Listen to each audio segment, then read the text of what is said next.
So now we come to the cost benefit analysis. We've got all of our options, and what we need to do is compare those to see which is the most optimal, which is the best one for us to try to proceed with. So what we're doing here, for each option, we're going to consider the incremental costs and the incremental benefits and also risks for each of the options. And when I use the term incremental, the incremental is compared to where we are today, which is often our do nothing case. So now, the other thing that we've got to bear in mind when we do our cost benefit analysis is that if these costs and benefits do appear over multiple years, then we need to establish a present value. And we'll talk a little bit more about that in a moment. But ultimately, one of the first things is recognizing that the structure of what we're trying to do here is to say, well, our do nothing, our base case is where we are today. And this is what's currently happening. And then we're going to compare those option 1, 2, 3, and however different many options, the relative benefits and the relative costs and any associated risks back to that base case. And ultimately, once we've decided on some of that, the next steps that we want to be trying to take is to think about, well, which are the best, most optimum with that, which one delivers the most benefits for the most costs. But before we get to that, and we're looking at our benefits, how do we identify the benefits? How do we make sure we've captured them all? So again, we've got to identify the benefits that link back to our objectives. The objective statement, what we're trying to achieve, is ultimately gives us that framing position. So what are some of those benefits that are coming about? And this could be things like we might yield quite simply some cost savings. We might have some efficiencies within a process. There might be additional sales. All kinds of different things that can come out in terms of benefit. But we've also got to consider not just financial benefits, but also non-financial benefits. And with those non-financial benefits might be something like customer satisfaction, it might be community engagement, it might be health outcomes. There's a whole raft of other things. And very often, especially if you are a little bit more of a service organization, then those non-financial benefits can be quite telling in terms of the position within your business case. So it's really important to recognize those. And the other thing as we identify those benefits is to be thinking about how can they be quantified and how can we track them for our business case. And we need to be able to demonstrate that. So by that, are we able to measure them? And again, that sounds easier if it's a quantifiable thing like with some savings, but even with savings, understanding where are we now? How are we actually going to track savings from our current position? Are we going to, if there's a natural growth in costs anyway, then how are we going to track out and take that growth so that then the overall savings we can bring back together? The other thing from there is to think about how long will it take for those benefits to materialize? So for what period, and then how long do they sustain for?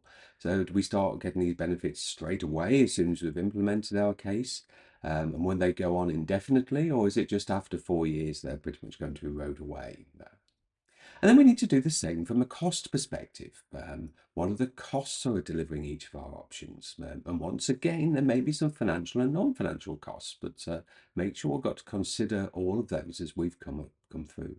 The other thing that's really important from a cost perspective, especially where we've got some capital that we're putting in, so we've got some initial outlay within our project, is there any then ongoing operating costs for the item? So making sure we've identified those, if we need more resources or if we need increased maintenance or whatever it may well be, licenses, support, depending on what our option is. But thinking about those ongoing operating costs is a really important part to make sure that we don't miss those. And then similar to with the benefits, when will they be incurred and for how long will those costs sustain? Are the costs going to be there, again, indefinitely along with the benefits, or is there a particular time period that after 4 or 5 years, which is where we're going to assess our case over, then they're pretty much disappearing out of the system.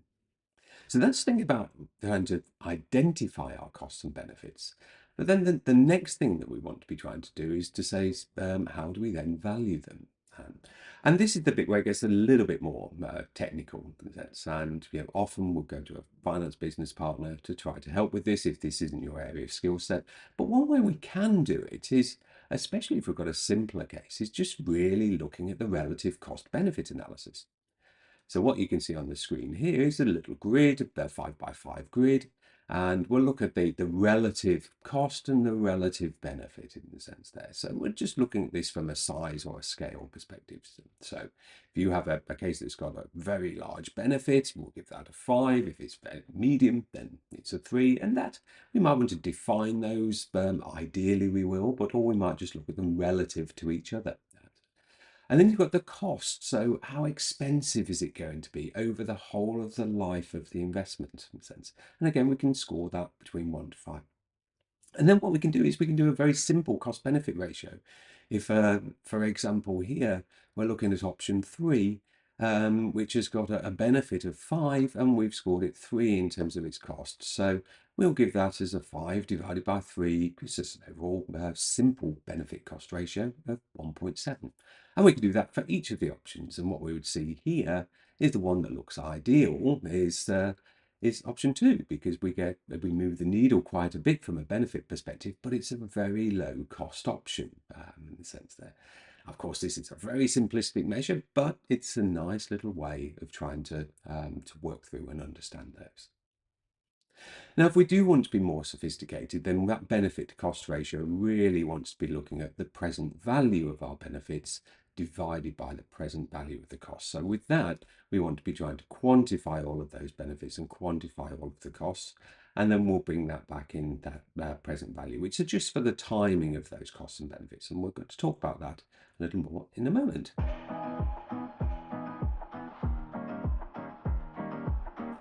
So if we think about this concept of present value, what is it trying to do? Well, when we're looking, especially at something like a business case, we're often comparing investments that might have different cash flows, i.e. the benefits appear at different times throughout the life cycle, and the costs are incurred throughout different lives as well. So this is generally when we're into multi-year investments that we'd start wanting to consider this. And what we're trying to do with present value is we're recognizing the time value of money. And the simple chart that will pop up on the screen now is that this shows you the value of $100 in years 1 to 20 using a 10% discount rate. Now, so what on earth does that mean? Well, a 10% discount rate, this is often usually set if you're within an organization by your weighted average cost of capital, or the more social organization might be a social discount rate that you need to try to achieve. But what it's recognizing is that if I had $100 today, then I would put it to good use and I can create a 10% return on that. And so next year it would be $110. What we're doing with present value is we're sort of inverting that and recognizing that if I don't get $100 until next year, I've lost the opportunity to get that 10% return. So therefore it's worth 10% less to me in a sense. So what we can see on the chart here is $100 after, if I receive that $100 in 1 year, it's actually only worth to me $90.90 or $90.9. And what that means is that I've lost the opportunity to generate 10%. Right? So the way I've calculated that is I've done $100 divided by 1 plus 10%, so divided by 1.1. And the way we can check the calculation is we can come back and say, well, if I had $90.90 and I received a 10% return, then that would give me my $100 back in a sense. So that's really all we're doing, is recognizing that I don't have the opportunity to get that return over that period of time. And you can see how it starts falling away very quickly. So for example, if I don't receive that $100 benefit until year 3, then in today's money, that's only worth $75 for me, or $75.1. And we go all the way out to year 20. Well, now it's worth less than $15. It's $14.90. So this is the compounding effect, but also the effect of this discount rate.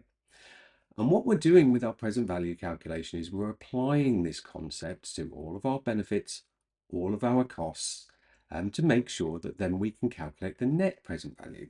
So here we have a very simple theoretical calculation, but let's imagine we're creating a new tweak to our system.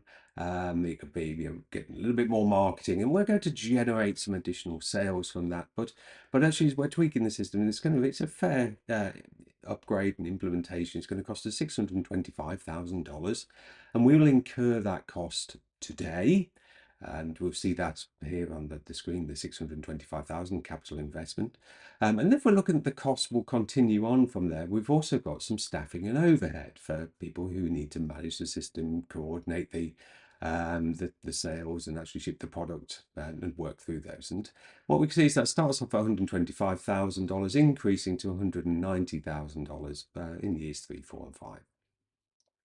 Now, if we go up to the top part, the benefits, that represents the additional sales. So see, they don't all come on board immediately at the end of year one. We assume it takes us half a year to get the system up and running, and the new product and ready to go. So we get those sales going up. We'll receive $235,000 in year one, then increasing to $452,000 in year two, and then maxing out at $528,000 in years 3, 4, and 5. Now that's all okay. They're the hard numbers. They're the simple numbers that we would drop into our cash flow and at the start from here. Now what we do, we've created then, if I come down the benefit line, we create an annual cash flow total, which is really just adding all the lines above. And in this case, there's only one line above, so it's exactly the same. Then I apply my discount factor. So here in year 0, the discount factor is 1 because the money is received today. So we're not discounting at all. But this is where you'll recognize there's a 10% discount with this 9.09 or 0.909, sorry. So our $235,000, when I multiply that by 0.909, it's actually in present value terms is only worth 213,636. And we carry on for our benefits in year 2, 452,000. Well, now we'll multiply it by that discount factor of 0.8264, and that is only worth 373,554.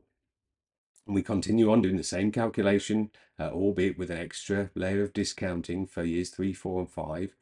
And then we can add the total of all of those annual discounted cash flows up to give us a discounted or present value of our benefits of $1,672,362,000.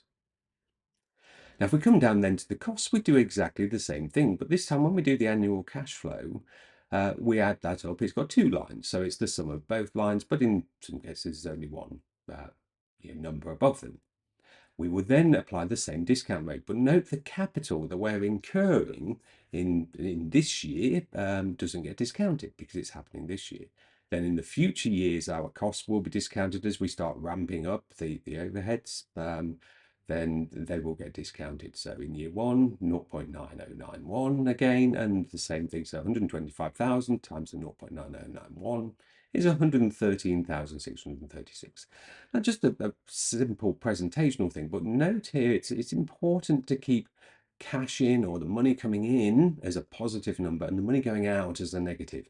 Some of the mistakes we sometimes make with this calculation is just mixing up our ins and outs. So if we keep it really clean and simple in the formatting, it makes it so much easier. So all of our money going out is shown as a negative here. So in year 2, 175,000 and 0.8264. Which gives us 144,628. And we continue again, the same thing, year 3, 4, and 5 will give us a total present value of our costs of 1,273,762. So now, if we want to understand what's the net present value of this initiative, is it worth carrying on for? Well, so what we've got here is we say 1672 of our benefits, and we've got 1273 in terms of our costs here. And the net present value is those two figures added together, so the plus and the minus in terms of the cost, which leaves us a net present value of $398,600. So what does that tell us? Well, that tells us that we get a better return than 10% a year, which is our discount factor. And if that's our weighted average cost of capital, the return that we need to get for our business, then this is a good project on the face of it.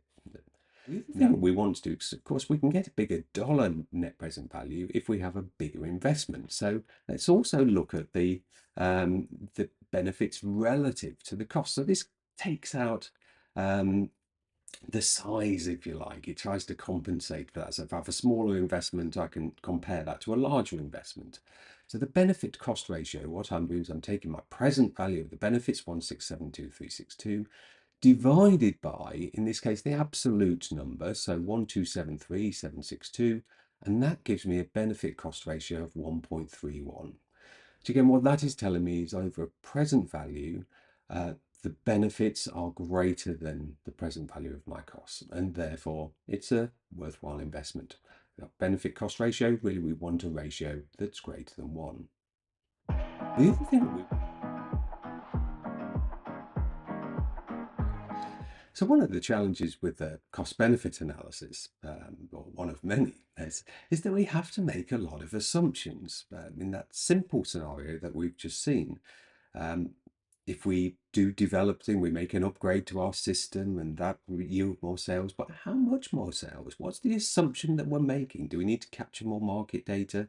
How much is it actually going to cost us to implement the system? Are there new development costs in the sense so we'll be making some assumptions around those? And how long will the actual project take? So what we can do with this is to start trying to understand, well, how strong is our case? How much confidence have we got that? And we can do that through some sensitivity analysis. And what we're doing with the sensitivity analysis is we're just going to vary some of those key assumptions, the assumptions that are really driving our case. So in this case, the adoption rate. How much if we get 15% more take up or 15% less take up? What does that do to our net present value? Um, what's the change in the net present value if we have a 3-month acceleration in the project, so go a little bit quicker, or we have a 12-month delay in the benefits realization? So, and by that, the benefits realization is ultimately by changing those bits depending on the length of the initiative as well. And then we can also maybe look at the development cost. The capital cost was quite significant. So what if we have a 10% reduction in the benefit cost and a 20% increase? Now, why are we going different percentages up and down? Well, sometimes it's easier to overspend than it is to underspend in a sense. So what we want to be trying to do is look at our past data, our past experience. How good are we at delivering? If we quite have a range of, we can be 20% over and 10% under is what we get from our company data, then these are the rates that we can use within our sensitivity analysis. But what we're trying to do here, and in this case, it's very simple depiction, but regardless how we've tested these through these sensitivities, they've all remained positive in terms of their net present value. So therefore, that would give us a fair bit of confidence. Of course, if we started saying, well, the adoption rate fell and development costs increased, then that's going to give us a bit more of a challenge. But we use your judgment in terms of how far do we want to go.